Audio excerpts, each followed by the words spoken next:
So welcome गाइजहरु my new mini भ्लगमा। अनि आज चाहिँ म गोठालो आएको छु। सबै ढुङ्गा निकाल्दै लाँदै गरिरहेको छ यहाँ चाहिँ नि हैन। के भन्नु, बाटो ढुङ्गा निकाल्दै बिगार्दै त्यही गरिरहेको छ यहाँ चाहिँ नि है। उता माथि नि खन्या रहेछ, देख्न सक्नुहुन्छ तपाईहरुले। उता माथि नि खन्या रहेछ। सबै अब खेत भन्दा नि अब सबै यसरी भन्नु होला।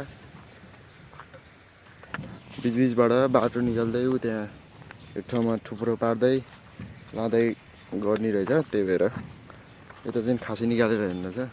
यता 10-12 वटा टिप्पर जति हिँड्यो होला। यहाँ चाहिँ टिप्पर 10-12 जति टिप्पर हिँड्यो होला। ढुङ्गा लाँदै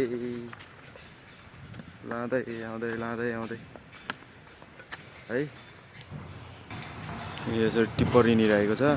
एउटा जति त अघि नै गइसक्यो है माथि। अझै यसरी टिप्पर हिँड्यो।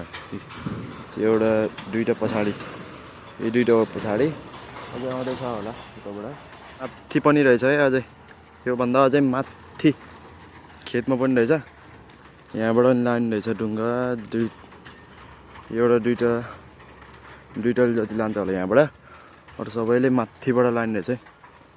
अन्त यो ढुङ्गा चाहिँ लगेर रहेछ खोलामा नि यस्तो बाटो है। यसरी लगेर रहेछ बाटो। अन्त यहाँको बेर पनि अझै माथि 2-4 वटा भाग्रा आउँदैछ बाँकी। हाम्रो तोरी चाहिँ नि ढकमक्क फलेको छ है। यसपालि चाहिँ नि तोरी हेर्न सक्नुहुन्छ कोडो है। तपाईहरुतिर अब तोरी कस्तो छ भनिदिनु होला कमेन्टमा है। के खान मन लागे दमारतिर आउनु होला। यो हाम्रो पहिलो बाबुबाजे पालाको पुरानो धारा। यो तनहुको अग्लो डाँडा। हाम्रो धान सुकाउँदैछ।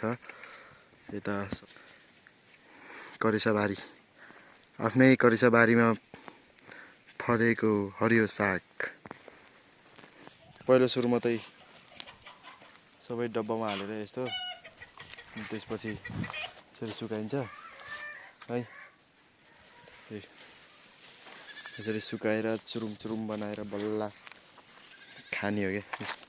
हामी चाहिँ यता धान है, धान सुकाउँदै छ। यस्तो केराकपाती यसरी चुडाउँदै खाँदै हिँड्ने गर्छ।